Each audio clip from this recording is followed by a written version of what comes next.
Hi guys, it's Deanne. Thank you so much for taking the time to come to my channel, Arise and Thrive. I came up with the name Arise and Thrive because I think we all should get up every morning ready to thrive in life.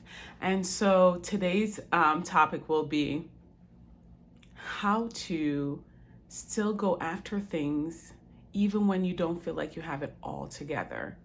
And I'm going to use some real life examples of times that I have not had it all together, but still have accomplished some things. And I think that is so important to remind yourself that even when you don't have it all together, that you can still show up to your life and accomplish things. So one of the big things that I learned, over time is that sometimes it's gonna feel like you can't show up to life unless things are perfect, unless they're all together. And that can be a little discouraging. And as a former perfectionist, this kind of growing took some time. So one of the big things that I did that I feel like really helped me to, take that kind of accountability to go after life a little bit more was I was taking a second to journal. I was journaling about, times when I didn't have it all together and I still accomplished things. And it was so helpful and it really kind of freed me. I felt light as a feather after writing about how I didn't have it all together. And even right now, sometimes I feel like I don't have it all together.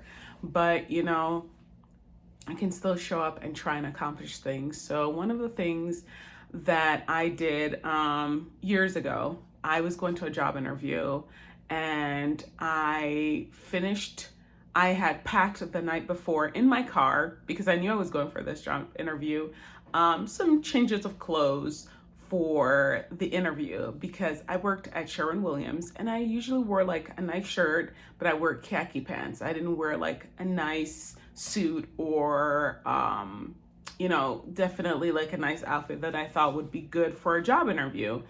And I had done everything possible the day before to prepare. I was going through questions for job interviews. I was practicing, I went through my resume. I was thinking about what I wanted to say and, how I wanted to show up. So I was quite excited because my job at Sherwin-Williams wasn't working. I was really stressed out and really kind of just not in a good position. And I did not have a good relationship with my boss. Our relationship was not working and it was a very, very stressful, intense kind of environment for me. And I just didn't want to spend so much of my day being stressed out. And I was like, this isn't working. It's okay. I know this job was great when they offered it to me. I was getting paid a lot more than any of the other jobs that I ever worked in my life. And I was really thankful for a good salary job. And this is, part of the reason I went to college. I wanted to be able to, finish college and make decent money and, be in a good place. So I was really thankful. I was a manager trainee and I thought, what a great program. This is awesome. I just left college like 6 months ago and I already found a good job and they recruited me. And so it was, it was quite like an exciting period of time before I started. And then, as time went on, I realized, hey, this is just not working. I'm trying my best, but it's not working. I had in my head like a 5 or 10 year plan for this job, but it's not working. I need to get out of here. I don't want to be stressed out. So, I saw something online about a company that was looking for like a sales associate or something like that. And I was like, okay, sounds great. Sounds like a good opportunity. I'm going to be prepared. And so I was prepared. I had my outfit. I was excited. And unfortunately, I got paint on my shoes. I didn't realize it for the most part. And I also didn't have enough time to go home and change before that job interview. I literally finished and I think I drove maybe 10 minutes away to the next place or 20 minutes, something like that. But, I didn't have time to change. I'm looking at my shoes inside I'm stressing out, going, oh my goodness, like, should I just already cancel? But I'm already here and my interview's here, so I gotta go in. I go in and everything is fine. No one's worried about my shoes, just my work experience. We talk. I had like a great conversation with the hiring manager, and I could tell that they were excited about me and I was excited about them. And a few days later they called, offered me a job, and everything worked out fine.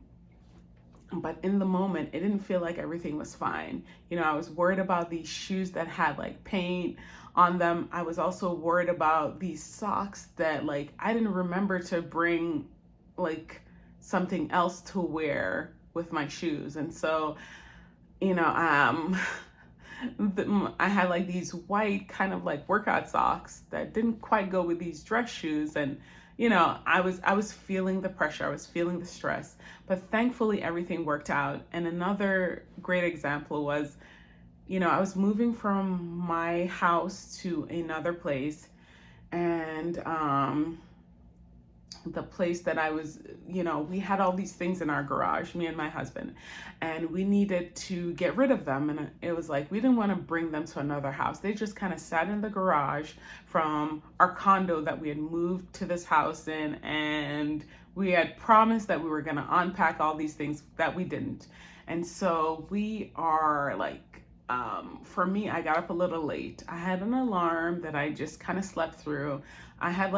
I think my daughter was 2 months or 3 months at the time, and I slept through the alarm, and I am frantically going, oh my goodness, I woke up late and everything isn't set up, and I was gonna get up like an hour early and set everything up in this garage.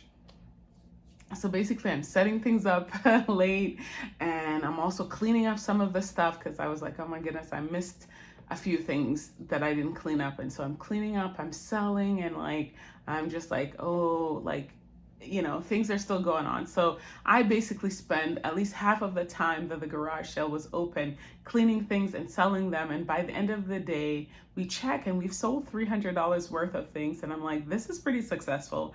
I thought, no way is this going to be successful. This is a hot mess. I'm late, like all these other things are going on, but things worked out just fine. And I just want to encourage you today that even if things aren't working the way that you think they should, or they're not working in the way that you want them to, that like you don't have to have it all together to still go out there and take action, for things to still work out. Like you could still accomplish things even in your mess, even when things aren't all put together, even when you don't feel all put together. And I was journaling about, I don't have it all together. How are things going to work out, for this season in my life? And I think when I journaled, I got to this place where I reminisced and I remembered that I got things together, that things worked out just fine. And I was feeling such a big sense of gratitude to God that He kind of opened up my eyes for me to realize that things can work out even when they don't feel like they will, even when they're not looking like they should work out, because in my head, things are supposed to be this perfect thing and like it all works out. And so, as a reformed perfectionist, still with perfectionist tendencies, it was nice to remember that I don't have to have it all together. And it kind of freed up this sense that like I can be a work in progress and still accomplish my goals and my dreams. So I just want to encourage anyone that's listening today in this video that like you can be a work in progress. You don't have to have it all together for things to still work out and for you to have them accomplished. Thank you so much for taking the time to check out this channel, and please take a moment to subscribe. And also, if you've enjoyed this video, please leave a comment. I would love to hear what you think, what your thoughts are about accomplished things, even when you don't have it all together. Thank you again and have a wonderful day. Bye now.